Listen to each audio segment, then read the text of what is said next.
کامیابی کس چیز میں؟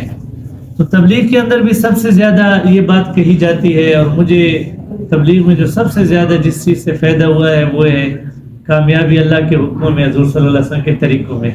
اس جملے سے مجھے بہت فائدہ ہوا۔ تو بہرحال یہ ہے کہ اس وقت تبلیغ میں اور پوری دنیا میں مسلمان اور غیر مسلم جس لفظ پر سب سے زیادہ جس عنوان اور مضمون پہ بات کر رہی ہے، کامیابی کیا ہے، کہاں سے ملے گی، کیسے ملے گی؟ کامیابی اللہ نے کس چیز میں رکھی ہے؟ یہ تو ہم کہتے ہیں نا، جو غیر مسلم ہے وہ ویسے کامیابی کی تلاش میں۔ تو ایک دفعہ میں تلاوت کر رہا تھا تو مجھے اس کے بارے میں 11 آیتیں ملی۔ تو میں اس وقت جو 11 آیتیں ہیں وہ تو نہیں سنا سکتا ہوں، لیکن 3 جگہوں میں کامیابی کے حوالے سے بات کر لوں گا، 3 جگہوں میں۔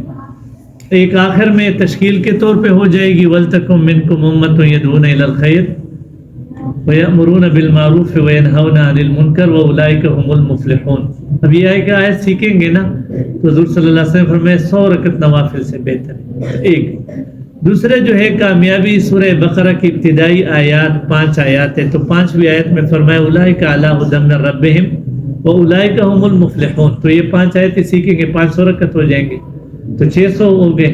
اور تیسرا جو ہے سورہ لقمان کے اندر 5 آیات ابتدائی، اس کے آخر میں بھی 5ویں آیت ہے اولئک علی ھدی من ربہم واولئک ھم المفلحون۔ تو اس طرح قرآن پاک کے اندر مجھے 11 آیتیں ملی، لیکن اس وقت جو ہے ہم وہ ساری یعنی 11 مقامات، لیکن جو اس میں سے 3 مقامات ہے تو یہ 11 آیتیں ہو گئی اور 1100 رکعات کا ثواب ملے گا۔ اللہ ہمارے مقدر فرمائے اور آخرت میں ہمیں یہ ثواب نصیب فرمائے۔ ہم سب سے پہلے اللہ کی رضا کی نیت کر لے کہ اللہ تیری رضا کے لیے سن رہا ہوں، اللہ اپنے پسند کے مطابق کہنے سننے والا بنا دے۔ اور یہ نیت کر لے، یہ تو تصور کرے اللہ دیکھ رہا ہے۔ ہر عمل کو 6 صفات سے کرنا ہے نا، تو اس میں یہ ہے کہ اللہ کے حکم کے مطابق ہو، حضور صلی اللہ علیہ وسلم کی سنت کے مطابق ہو، ایمان و یقین کے ساتھ ہو، فضائل کے استحضار کے ساتھ ہو، اور اس دھیان کے ساتھ اللہ دیکھ رہا ہے۔ جو کچھ کر رہا ہوں اللہ دیکھ رہا ہے، اور جو کچھ کہہ رہا ہوں اللہ سن رہا ہے۔ تو مفتی زین العابدین صاحب رحمۃ اللہ علیہ فرماتے تھے چلتے پھرتے یہ پڑھا کرو اللہ سمیع اللہ بصیر اللہ علیم، کہ اللہ تعالیٰ جو ہے سمیع ہے، جو کچھ ہم کہہ رہے سنتے ہیں۔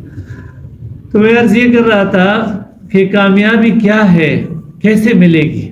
تو اس کے بارے میں تو سب سے پہلے اللہ تعالیٰ نے قرآن کی جو دوسری صورت ہے اس کے شروع میں کامیابی اور ہدایت، تو تبلیغ میں یہ 2 باتیں بہت زیادہ ہوتی ہے۔ ہدایت کیسے ملے گی، ہدایت کن کو ملے گی، ہدایت کہاں سے ملے گی؟ تو ہدایت کیسے ملے گی؟ تو ہدایت کے بارے میں تبلیغ میں بہت محنت اور بات ہوتی ہے، اور ایک جو ہے کامیابی، اور اللہ نے دونوں چیزوں کو جوڑ دیا ہے یہ 2 مقامات پر، ہدایت اور کامیابی پر۔